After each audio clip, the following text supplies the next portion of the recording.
Welcome back, guys. Today we will be building out a password generator.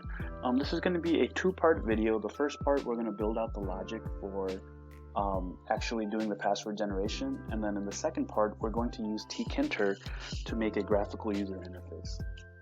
So let's get started. To start off, we're going to import in the string and random modules. So the structure of the program is going to be that we're going to ask the user for the total number of characters in the password, the number that should be uppercase, and then lowercase. And then from that, we're going to provide them obviously with the uppercase, lowercase letters, but then also add in numbers and special symbols. So to start off, we're going to have to use the input function to ask them for some information. So a total number of characters. We're going to convert it to an integer because the input is normally going to return a string, and we can't do any mathematical functions on that. So we're going to use int input how many characters do you want in password. Then we're gonna, let's just copy paste this and just update it. So for this one, this will be uppercase letters. Uppercase letters. How many uppercase characters do you want? And for this one, this will be lowercase. Lowercase letters. Lowercase characters. Alrighty, so we got our three input statements there. Now we have to create some lists.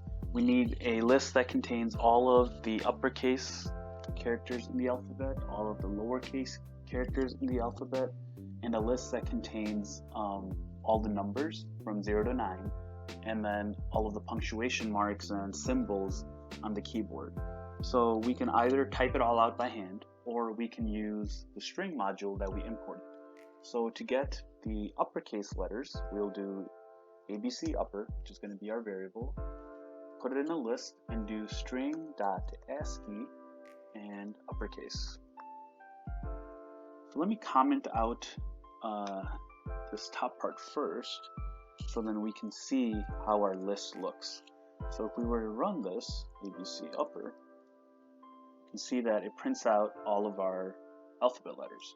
So now let's do the same for lower, equals list, and then string.ASCII and lowercase. ABC lower, and you can see that typing out all the lowercase letters.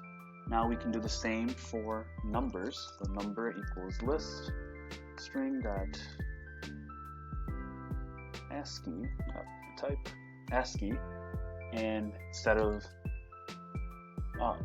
this should actually be string.digits, yes. And then we print it out, 0 to 9, and now let's do symbols. Let's list string.punctuation. These are all of the symbols. So what I want to do is, we have obviously one list for uppercase alphabet and then lowercase, and I want to combine these two lists together. And in order to do that, I'm going to create a variable and do num plus sim.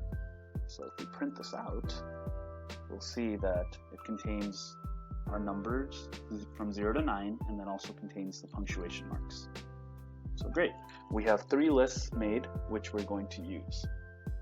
Now we want, so if you can look at the program, you can see that we're asking the user to provide us with the total number of characters, the number of uppercase letters, and the number of lowercase.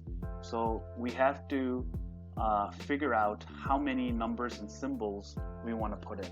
So in order to do that, we're going to do a simple calculation.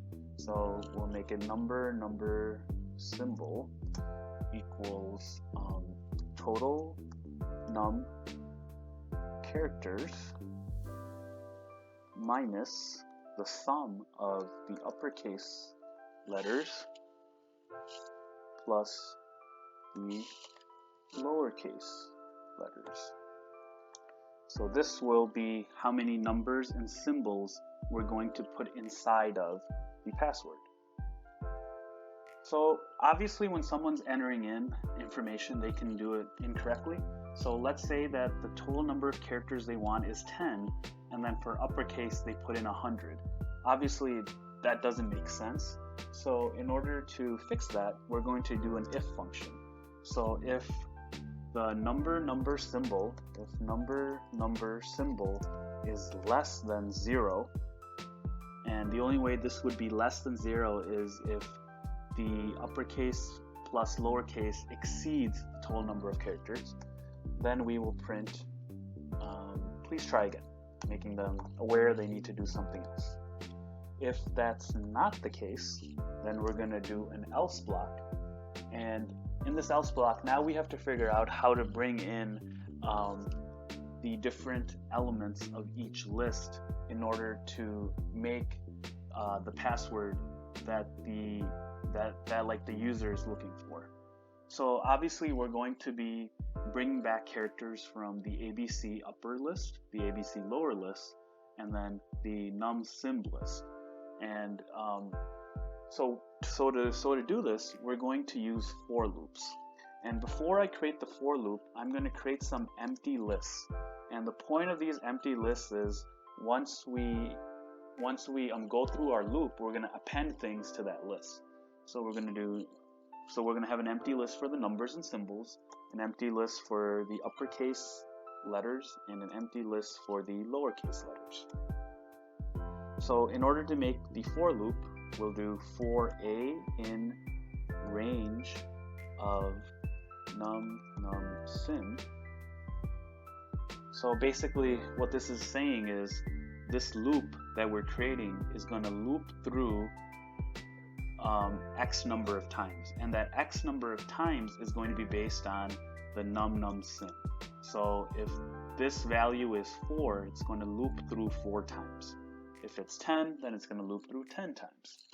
So that's what that part is saying.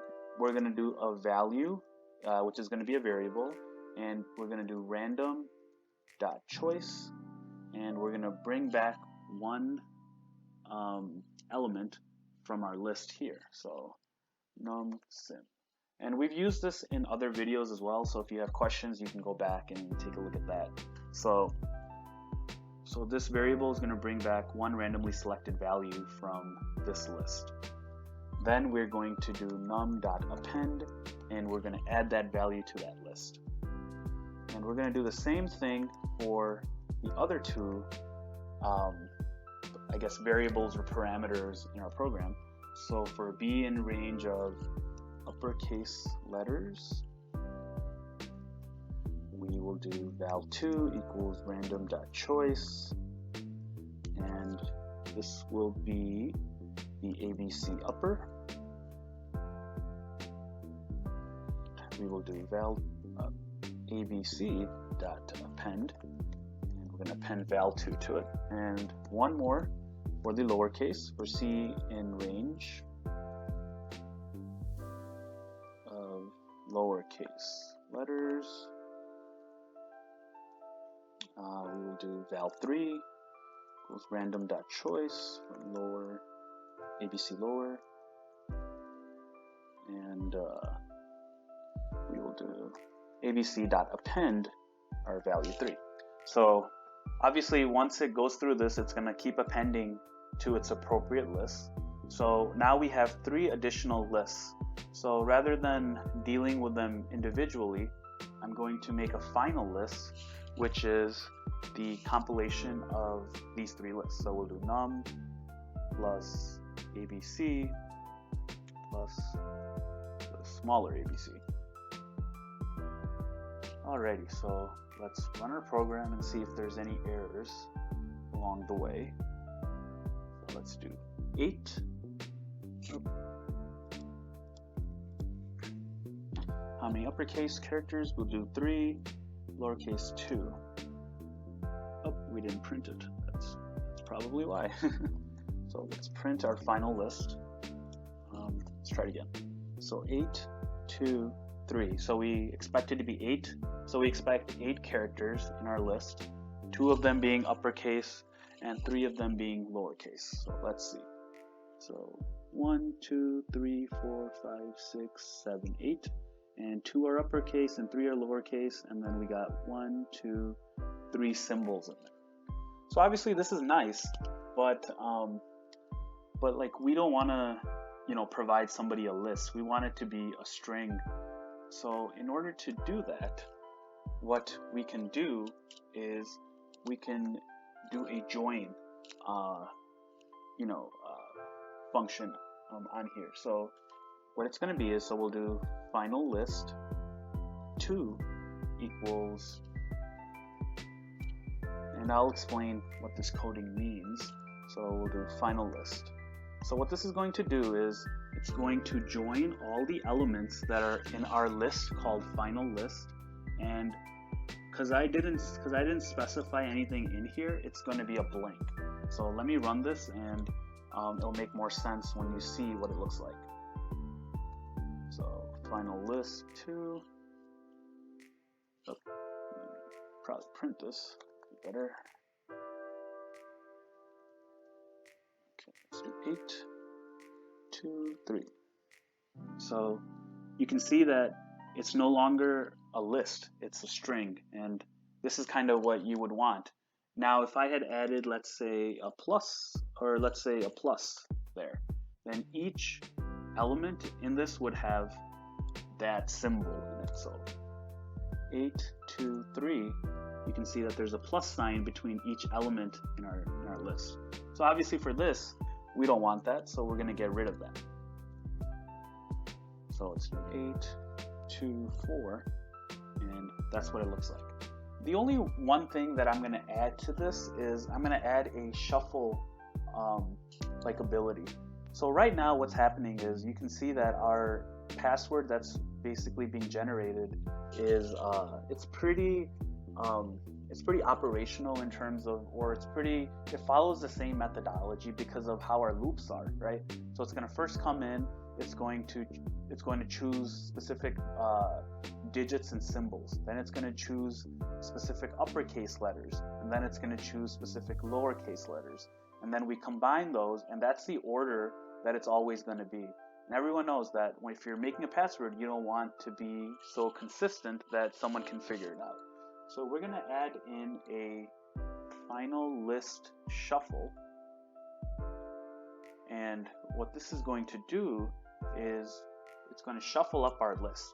So we'll do random.shuffle and put in final list and length of final list. So let's try to run this. Let's update this to final list shuffle.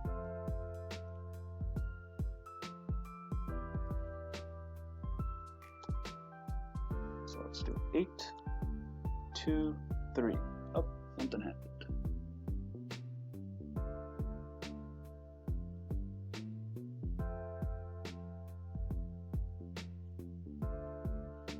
Let's see what happened. Random.shuffle.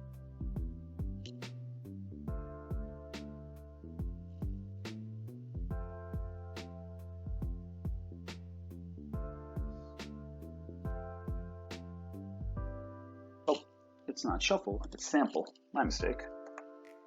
That's why it wasn't working. Let's try it again. So 8, 2, 1, and now you can see that it's shuffled our characters around. Even though it still has the punctuation at the beginning, you can see that the uppercase is now at the end, and now it's not following the same coding in terms of first it's going to be numbers, then uppercase and lowercase. So let's do another example. Let's do 7. We want 4 uppercase and 1 lowercase.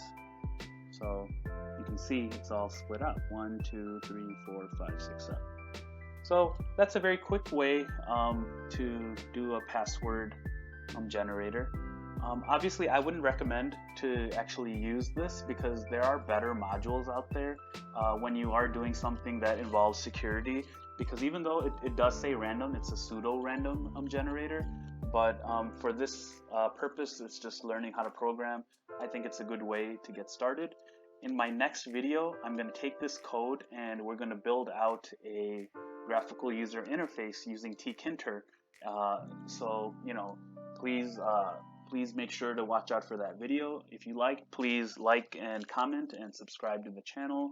As always, thank you for watching and keep on coding.